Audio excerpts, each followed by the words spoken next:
Well, today my special guest is Chad Daniel. He's a wonderful man who's having great success in ministry, and we've partnered with him for almost 20 years. He has a very unique ministry and a unique style of ministry, and we'd like to introduce you to him. My name is Chad Daniel. I'm a youth specialist, a writer, and an all-out missions explorer. For the past 25 years, I have been traveling the globe ministering to young people. What I've learned in my travels is this: what is commonplace in one part of the world may not be so in another. I believe that in order to reach a generation globally, we need to communicate the truth of God's Word through tools such as video and social media. Now, when it comes to the topics that I use, the world is my playground. I've climbed the pyramids of Giza. I've chased down rhinos in the African bush. I swam with sharks in Cape Town. I've explored the ancient empires of Cambodia. I followed the footsteps of the Apostle Paul in Damascus. I've searched for endangered species in South America, and that's just the tip of the iceberg. We've produced youth programming in over 15 countries around the world. And why do I do all of this?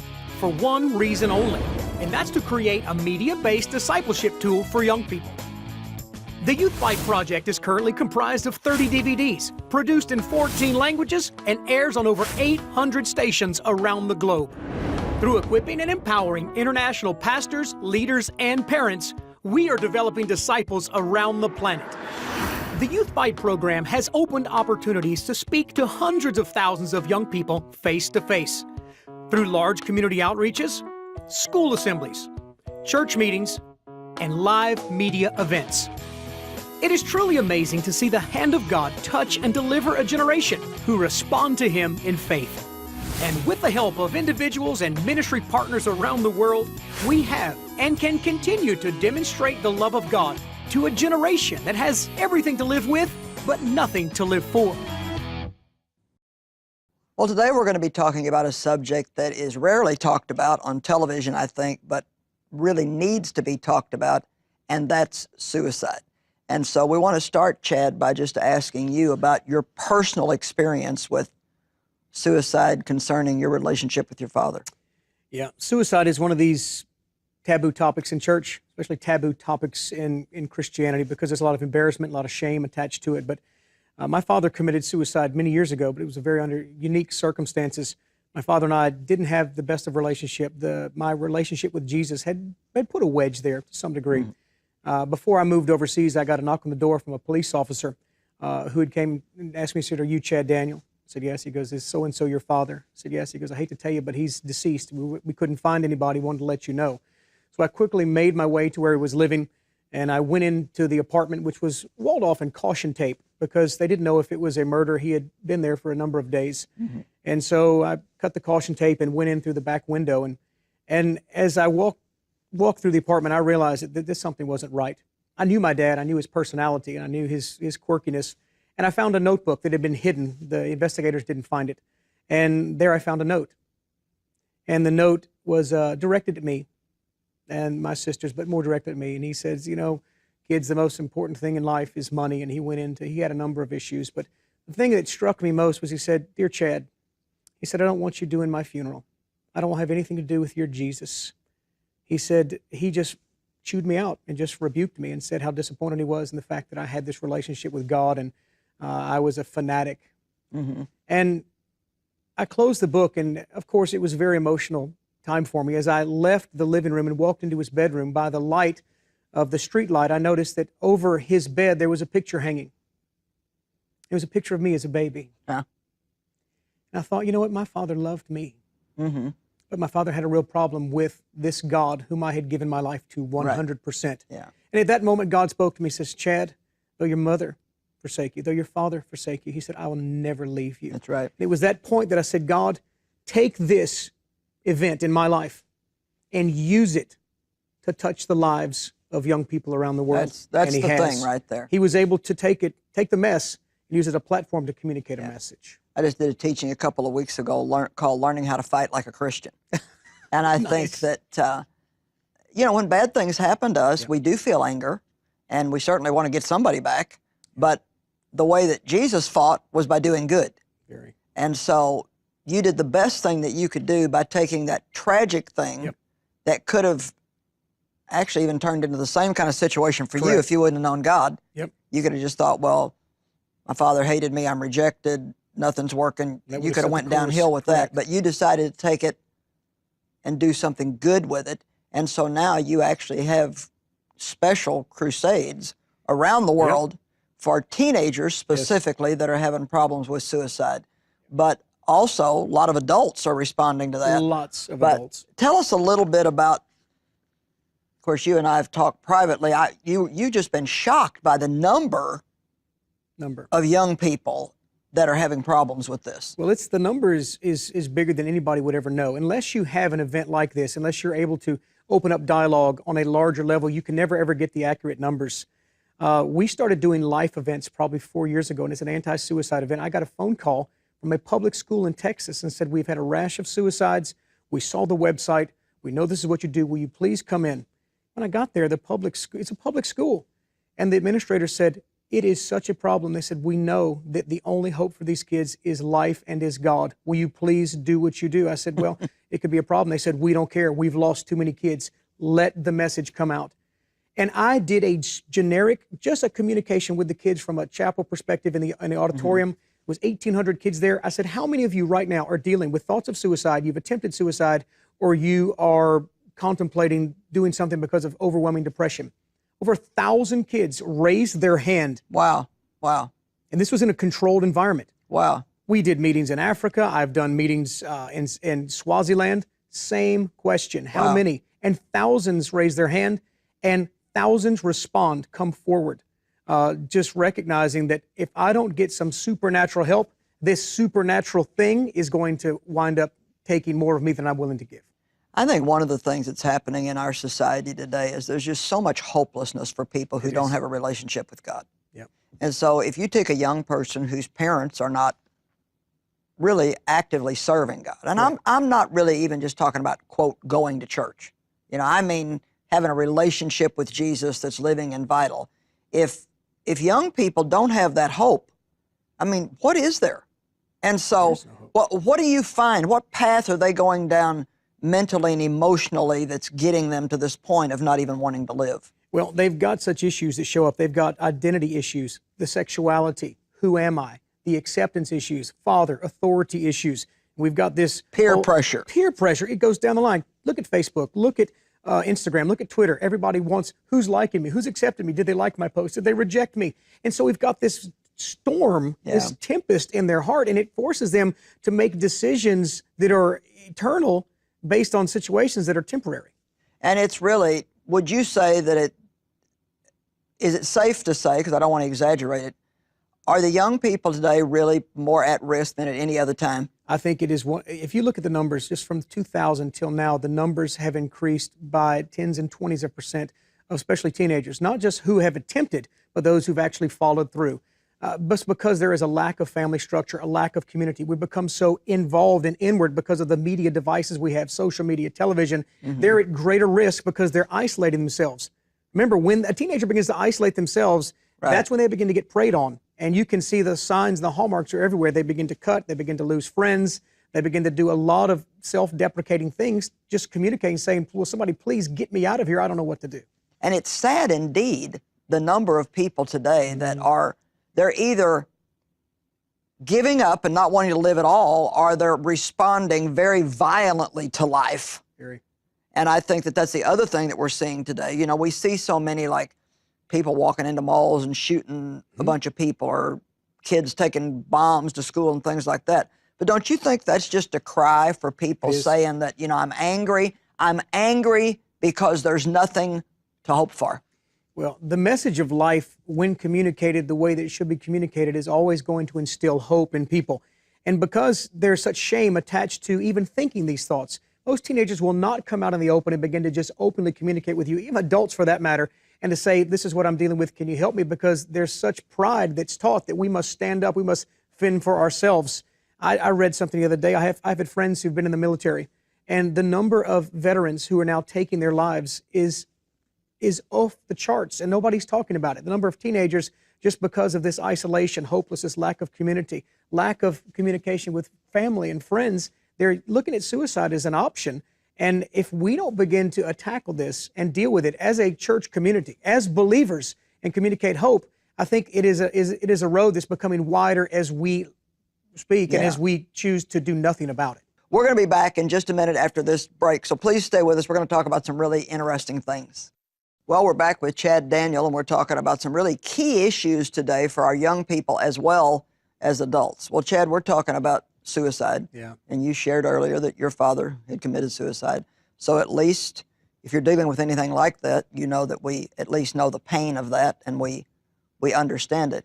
And I think it is something that needs to be dealt with. There's a lot of young people today that are contemplating suicide or actually committing suicide. Probably almost all of us know of someone who has done that. So I want to ask you some very pointed questions because we want to get a little bit more to the bottom of why this is happening, but also we want to help parents and our other mentors know the signs to watch for and know how to reach out to them. So first of all, what are the top issues facing teenagers today? Geez, that's the short list is pretty involved. Of course, issues with authority, father issues, because you've got most teenagers today are growing up in single-family households, most of that by a mother, and so there's authority issues. There's the sexual identity issue that is coming across on every platform that we could imagine. There's pornography. There's, once again, another tie into the identity issue through social media. There's peer pressure. There's acceptance. And there's this whole issue of relative truth. It's not absolute. It's more situational morality. So you combine those 4 or 5 issues, and you have young people who are truly have been blindfolded as they come into life. And because the church and because parents and because I think well-meaning people aren't willing to tackle these things head on and have become so politically correct, we can't open up dialogue that is really going to bring about any real critical thinking for them, especially as it pertains to Jesus and eternity. So what is their view of family and God? How does a young person today look at family compared to how you and I would have?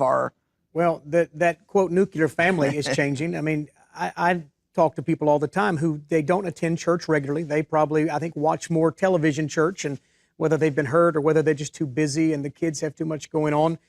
Children, I think, have a direct relationship of how they look at God as to how they get trained in the family unit, because there is such a dysfunction in a number of different families, and because we're so busy.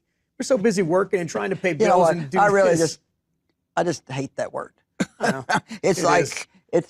just get so tired of everybody's excuse for everything being I'm busy. It's an excuse that people use to throw off responsibility they know that should come first instead of second or third. Right. And I think that what young people are looking for is that, is there stability? Is God going to treat me like my father, like my mother, or like my friends treat me? When the answer is no, God doesn't look at us the way others do. I think trying to communicate as we communicate to teenagers, like, look, you may be in a tough situation now, but God can make all things new. He can do good to you in every situation. But I would challenge parents, we need to begin and facilitate that now, not just wait till the kids get in a problem or when things get tough and try to knee-jerk reaction. Let's begin to establish those boundaries and lay those foundations of health, physically, emotionally, spiritually, when they're young. And we don't have to deal with all that later. Well, you know, the good news is if you didn't get from your parents what we're talking about today, you can get that from your Father God now. Yes. And I love Psalm 27:10. Even though my mother and my father have forsaken me, the Lord will take me up and adopt me as his own child. Chad's father certainly rejected him and wanted nothing to do with him, and yet he's helping people all over the world. My father sexually abused me, and yet through the grace of God, I've been able to turn that around, and hopefully here we are helping you today. So I just want to establish that if you've had issues like this, don't think it's the end of the road for you, because today can be a brand new beginning. If you're a young person watching this program, or if you are parenting or mentoring a young person, we want to help you also to know, first of all, if you're a young person, that there is hope for you. And secondly, let's talk about some of the things that parents or mentors can watch for that would help them know that they're dealing with a teenager that's really in trouble. Well, teenagers are experts in camouflage. They can hide in any scenario you put them in. They can change in an instant. But if you have a relationship with them, especially if they belong to you, belong to us, we can see key things. changes in body image, the way that maybe they were taking care of themselves before, really primping and paying attention to hair and clothes, they begin to back off on that. Now they don't care what they look like. They don't care. That's just part of the slippery slope. Then becomes the way their communication style. How do they talk about themselves? What are they saying about themselves? What are they saying about close friends who have stuck with them? That's a real indicator. Then begin to look for the signs on the physical signs. We just did a meeting in South Africa, and we had meetings with lots of Muslim young people there. And they responded and came up and they said, look, can we talk to you? And most of the girls there came up and pulled back their shirts and just showed us cut after cut after cut to where they would be in school or at home cutting themselves. Okay, we have to explain to people why young people do that, because I'm sure most people just don't get that at all. So why does a young person do that? Well, from what I have gathered and what they have told me is it's a way for them to take that internal pain, externalize it, and then it'll distract them from the real issues that are at hand. It is a form of coping that has gone way beyond fingernail biting, has gone into to hurting themselves. It's like their inward pain is so bad. Yes, it manifests outside. This is a way for them to actually feel it. And I think for some young people, too, I've heard that it's also a control issue. It is control. No, it's a complete control issue. They want boundaries. They want constraints. They want that control aspect because, for goodness sakes, they can't even control their own lives. They want to know that at least the people who are over them know that they're willing to do whatever they can to help them. Most people don't. Most kids don't talk. This is what they tell me.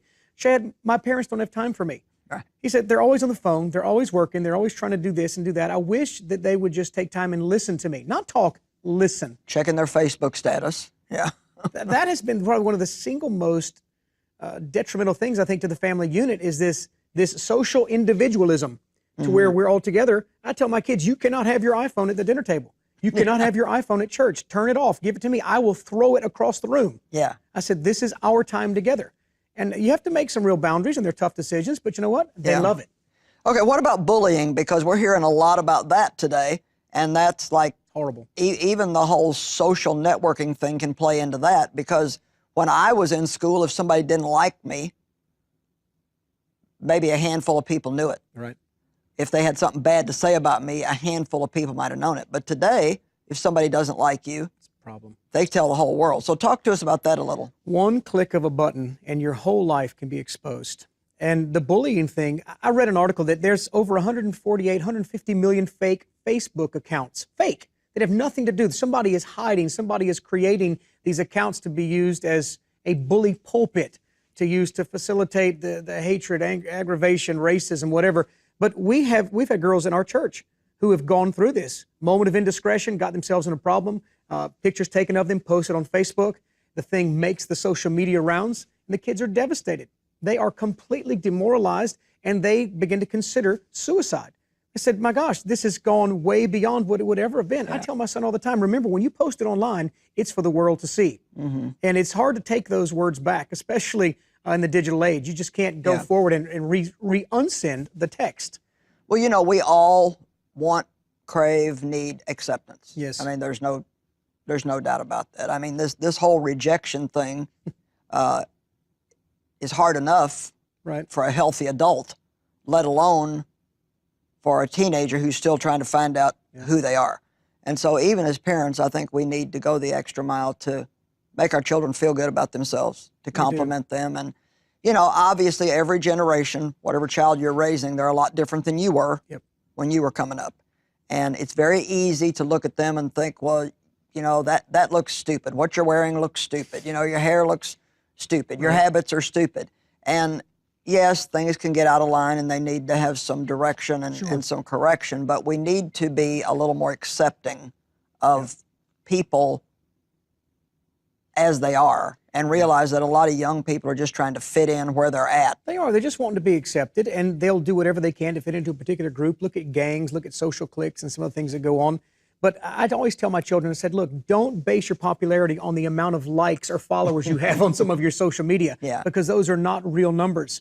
I said, your real friends, the people who love you, are the people who communicate with you face to face, who spend time with you, who are willing to tell you the hard things, and to tell you the truth even when it hurts. And it's tough to find that. Well, you know, Chad, let's talk in the few minutes we have left about how a person's mind affects them in this area. You know, I wrote a book, Battlefield of the Mind. which has been very popular. And we've turned that into Battlefield of the Mind for teens as well as Battlefield of the Mind for kids. But we're talking about the one for teenagers today. Do teenagers need to learn how to think? Oh, come on. Are you kidding me? The stinking thinking thing's a problem. My children battle with issues of the mind as every other human does on the face of the planet. Understanding that the battle that rages is not necessarily with an enemy that you can fight, that you can see. It's these thoughts, it's these ideas based on what has happened, or a number of that. My son loves Battlefield of the Mind for teenagers. He loves it because he understands it. He's a thinking child. And some of the ideas that you lay down there are very practical, whether you're 90 or whether you're 15. And I think the battle for the mind of a teenager begins at home. There has to be words of life spoken over them. We have to accept them. We can't control everything they do. We have to choose our battles with them. But as we let them know that there is a safe haven at home and that the authority structure is sound and we love them, that automatically puts a wall up around their mind to where the enemy then loses some of his momentum to where he can't come in and begin to sow those seeds and break down the wall mentally that we have set up with love, faith, and in the Word with our kids. Well, you know, there's something that just keeps coming to my heart, so I want to take a moment and just say it. You know, I think especially as Christian parents, that when it comes to us verbalizing what we don't like about what our children are doing, I think that it's important that we learn how to look at what's sin and look at that in one way compared to what I just don't like as a parent. That's good. I think that a lot of times Christian parents can have all these ideas of what they think their children should be. I know I did. I mean, I wanted them to pray like I prayed and study like I studied. And, you know, we want them to dress like we dress and talk like we talk. And the bottom line is you have to give them room to be themselves. So it's one thing if my child is doing something sinful, then I always want to bring some correction and direction to that. But if it's just a matter of me not liking their hairstyle, then like you said before, we got to choose our battles. Maybe that's a battle that I don't want to fight. And I think that there's nothing worse than nagging somebody all the time. The Bible actually says that we should not break a child's spirit by undue chastisement. So anyway, that just kept coming to me, and I just felt like I needed to say it, that, you know, as a Christian parent, make sure that what you're correcting your children about is actually something that Jesus is having something to say about in His Word, and not just not a cultural divide. Not just a cultural thing. God bless you.